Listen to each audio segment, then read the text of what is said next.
अम्बेडकर जी संविधान के निर्माता थे वो, तो उन्होंने संविधान बनाकर खुश नहीं थे। उन्होंने बोला था 1953 में कि अगर मुझे कोई अनुमति दे तो मैं सबसे पहला शख्स हूंगा जो इस संविधान को जला दूंगा।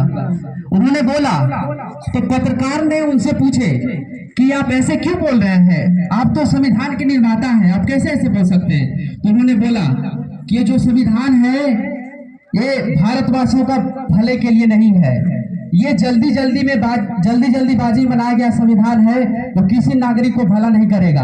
आप देख रहे हैं हमारे संविधान में सिर्फ अधिकार की बात किया गया है। हमें अधिकार नहीं चाहिए, कर्तव्य चाहिए। समानता का अधिकार, स्वतंत्रता का अधिकार, अगर इसी चीज को कर्तव्य में जोड़ा जाता तो बहुत अच्छा होता, लेकिन हमें अधिकार में जोड़ा गया है। तो इस तरीका से हमारे देश में बहुत सारे घटनाएं घटे हैं और बहुत सारे चीज हुए। जैसे इस संविधान में डॉक्टर भीमराव अंबेडकर जी बताए थे कि ये जो संविधान है भारतवासियों का नहीं है। जब 1935 में अंग्रेज पहले आए थे, लेकिन जब हमारा भारत देश गुलाम था तो 1935 के अनुसार गवर्नमेंट ऑफ इंडिया एक्ट के रूल के अनुसार उन्होंने जितना भी संविधान में कागजात दिए, अनुच्छेद दिए, उसी चीज को copy paste direct doctor Bhimrao Ambedkar ji किए थे। और वही संविधान को लेकर के अभी तक हमारा अनुच्छेद वही चलता जा रहा है। तो इस पे हमारे देश के सदस्य जैसे सचिदानंद, पंडित जवाहरलाल नेहरू, सरदार वल्लभ भाई पटेल, सरोजिनी नायडू, राजकुमारी अमृता कौर, उन्होंने उस समय भी अपना दुख प्रकट किया था कि ये जो संविधान है हमारे देश का हित का नहीं होगा। जो क्रांति वीरों ने अपने खून की लड़ाई से इतने मेहनत करके हमको आजादी दिलाए, उनकी आत्मा को शांति संविधान से नहीं मिलने वाला है। उन्होंने ये बात कही थी उस समय भी। और अंग्रेज का जो कानून था 34,735 कानून, उस समय हमारे गुलाम जब बनाए थे तो उस वक्त हम पे लागू किए थे, और वही संविधान अभी भी चलता आ रहा है। और उसी चीज को अपडेट कर करके और हमको नया सिखाने का प्रयास किया जा रहा है। इस संविधान में आप देखेंगे कि बहुत सारे उलझने हैं। जैसे आप देखेंगे कि अभी 75 वर्षों में 104 संशोधन हो चुका। इस संविधान में संशोधन होने का मतलब क्या हो सकता है कि जिस संविधान में कुछ न कुछ गड़बड़ी हो, बुराई हो, कुरीतियां फैला हो, तभी तो संशोधन होगा। अब इसी संशोधन के अनुसार हमारे देश में डेली संशोधन ही होते जा रहा है और लगता है कि पूरा संविधान संशोधन ही हो जाएगा। संशोधन होकर सारा चीज नया अपडेट हो जाएगा और इस तरीका से चलेगा। तो ये रहा हमारे संविधान के बारे में। तो हम समझ सकते हैं या फिर आप भी समझिए इसको कि संविधान जो है पूरी तरीका से परिपूर्ण नहीं है। ये जब तक हम लोग जिंदा हैं और आगे आने वाले जनरेशन वाले इसमें सिर्फ परिवर्तन ही देखेंगे। तो आप भले भांति जानते हैं इसके बारे में कि आप इसके बारे में हम थोड़ा ज्यादा नहीं कहना चाहेंगे और थोड़ा कुछ एक्स्ट्रा पॉइंट को ऐड करेंगे।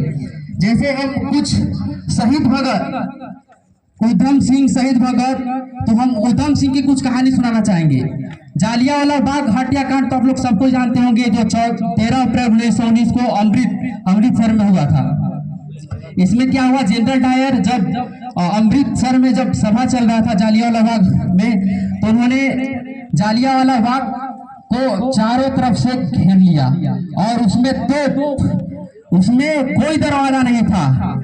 जहां एक दरवाजा निकलने का वहां पे तोपों के टैंक लगा दिया था और तोपों को टैंक से वहां पे 1650 पर मिनट की गोली रफ्तार से चलता था और उसमें 2 कुआं था जिसका नाम था अंधा कुआं, और इतना रफ्तार से गोली चलता था कि लोग कूद जाते थे। इस तरीका से उन्होंने 3000 लोगों की जान गई थी। उसी समय एक छोटा सा बच्चा उधम सिंह, उन्होंने कसम खाया, 11 साल का बच्चा, कि जिस जनरल डायर ने हमारे भारत के देशवासियों को इस तरीका से प्रताड़ित किया है उसको हम छोड़ेंगे नहीं।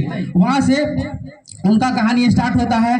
और आप लोग जानते होंगे कि उधम सिंह अनाथ थे, वो अनाथ आश्रम से ही पले। उनके बड़े भाई भी थे तो उनका मृत्यु हो चुका था, और मृत्यु होने के बाद उन्होंने डिसाइड किया कि जब हमें कुछ करना है तो इसके लिए कुछ करना पड़ेगा। तो उन्होंने भारत में ही कारपेंट्री का काम किया। कारपेंट्री का काम करने के बाद लकड़ी वाला, और कुछ पैसा इकट्ठा किए और इसके बाद वो चले गए अमेरिका से उन्होंने लंदन शिफ्ट हो गया।